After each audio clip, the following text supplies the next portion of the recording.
If you find Chinese difficult, try these 5 simple beginner steps.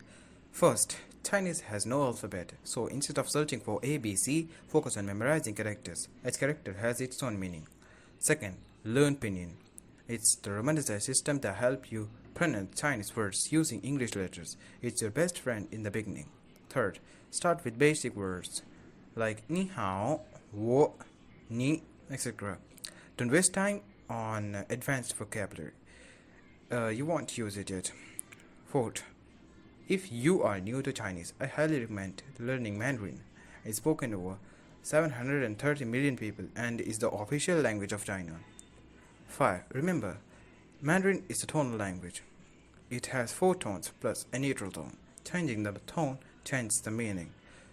Take it step by step, and you will see Chinese isn't that hard after all.